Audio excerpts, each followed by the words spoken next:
Here we want to finally see an advantage to having complex numbers in polar form. One reason it's nice to have them in polar form is because it's very easy to multiply and divide them. And so here we focus on how to multiply them. There's a nice little verbal way to describe this to help you remember. When you multiply complex numbers in polar form, you simply add the arguments. So A and A, add the arguments, and multiply the moduli, M and M. Add the arguments, multiply the moduli.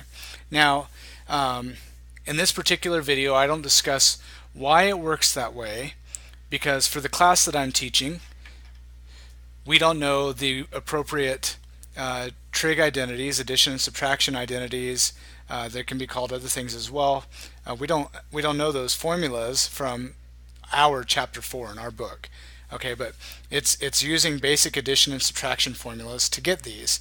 I'm simply going to state them down here to show the pattern, and then we'll do an example. Okay, so if I take a complex number, z sub 1, let's call it, which we'll define to have a modulus of r sub 1 and an argument of theta sub 1. So r sub 1 times the quantity cosine of theta sub 1 plus I times the sine of theta sub 1. So I'm going to take this complex number. So here's the modulus, and then here's the argument. And I'm going to multiply that complex number by z sub 2, which is defined to be very similar. Its modulus is r sub 2, and its argument, of course, would be theta sub 2, right? If I take those and I multiply them, which is what the dot is here in between, so I'm multiplying my z sub 1, my first complex number in polar form, times my second complex number in polar form. What I get is a new complex number whose modulus is the previous moduli, r1 and r2,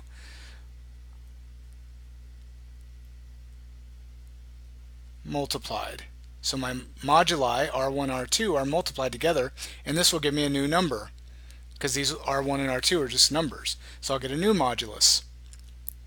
My new argument is going to be, remember the arguments for both trig functions have to be the same.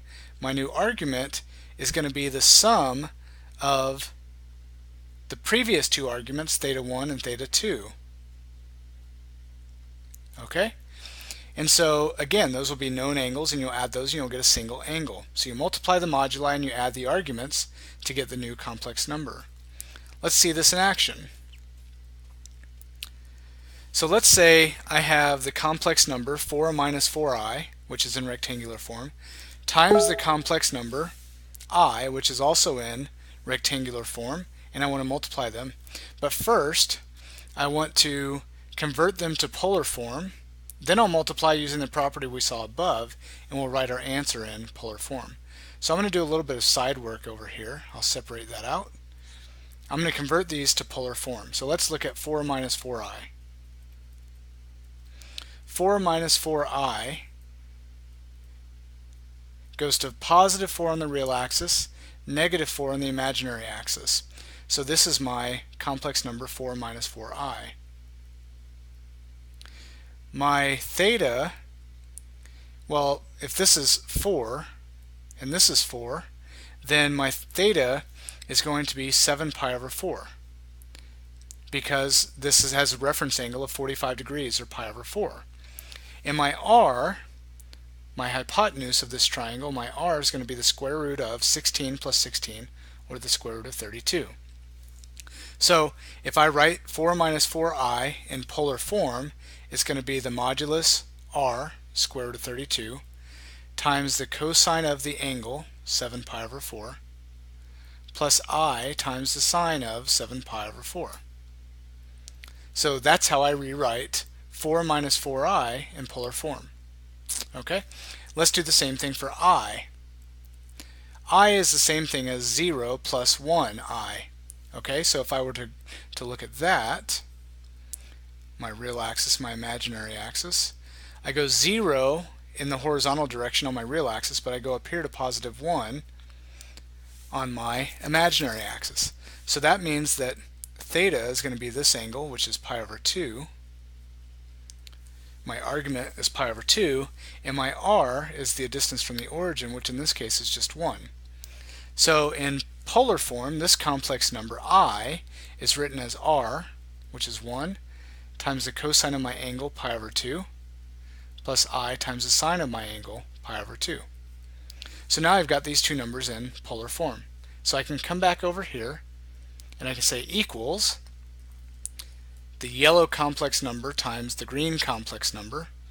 The yellow complex number is written like this, so I'll write that as square root of 32 times the quantity cosine 7 pi over 4 plus I times the sine of 7 pi over 4. So that's the complex number, the yellow complex number in polar form, times the green complex number in polar form I've got over here, so times 1 times the cosine of pi over 2 plus I times the sine of pi over 2. So when I multiply yellow by green here, I can use what we saw above. I'm going to, because I'm multiplying these, I'm going to multiply the moduli. So square root of 32 times 1 is going to be my new modulus, times the cosine of my new argument is going to be the argument here, 7 pi over 4, plus, so I add the arguments, pi over 2, plus I times the sine of the same thing. And then I just clean this up. The square root of 32 times 1 is the square root of 32, so I end up with the same modulus as the yellow complex number had, times the cosine of, if I add these together, I get 9 pi over 4. So cosine of 9 pi over 4 plus I times the sine of 9 pi over 4. And it says to leave my answer in polar form, and there we go. So my new modulus is square root of 32, which could be simplified if you wanted, and my new argument is 9 pi over 4. And by the way, 9 pi over 4 is coterminal with pi over 4. So you could replace this with pi over 4 if you want your angle to be between 0 and 2 pi. But this is the gist of how to multiply complex numbers. Multiply the moduli, add the arguments.